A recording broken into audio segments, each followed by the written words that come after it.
Okay, now we're gonna talk about ViscoCam. It's probably the app that I use most, and I think a lot of Instagrammers that I know consider it to be the best app in terms of editing. So let's go into ViscoCam, and we'll show you why. So with ViscoCam, you open up your library and you can import your image. I already did that with the one here. This is basically the same photo that we just saved in Snapseed, and then we're gonna bring it into the ViscoCam editor.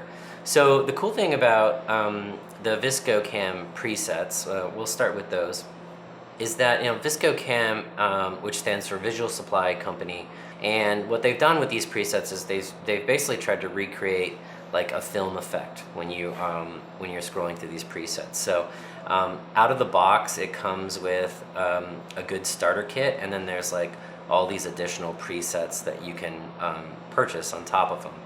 And but like you can get them for like 99 cents or something like that. A lot of these additional presets. So typically what I'll do is I'll start here and I'll start to go through them all, and I'll start to think about which of these are which of these presets are basically highlighting the tones and the colors that I want to bring forth in my image.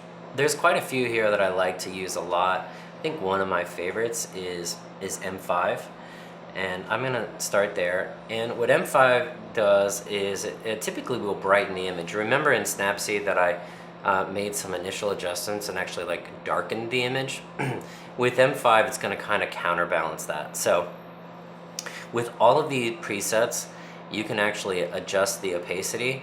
I was talking to someone at Visco once, and they told me that you're not actually adjusting the opacity. These are actually like 12 different filters within that preset, but you can see that there are different levels of severity. You'll notice down here at the bottom is this little arrow. I'm going to click on that, and it's going to show me a new set of tools. I'm going to hit that little tool button, and now it's going to show me a set of tools that are not dissimilar from Snapseed, because again, I can adjust now my exposure or brightness, right? I can adjust warmth or temperature. They have different names for the things, but they're essentially the same. I can rotate the image. I can flip it around by hitting this little button. But again, rather than talk about all of the things that you can do with Visco, I'm just going to focus on a few. Typically, what I like to do after I've added a preset is I like to come over here to the shadows, and I'm going to bring the shadows up.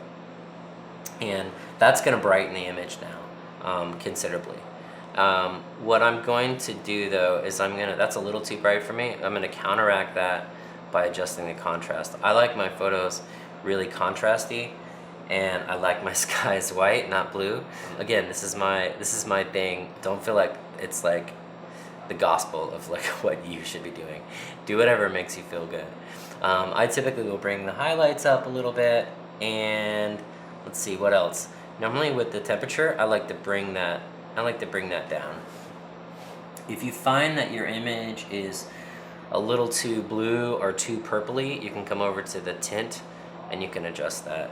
Or if it's like too green, if I go that way, it becomes like really green like that, and if I go this way, it's gonna become kind of purple, or violet, I guess. I don't always adjust the tint, but I normally like to do that. So that's Visco.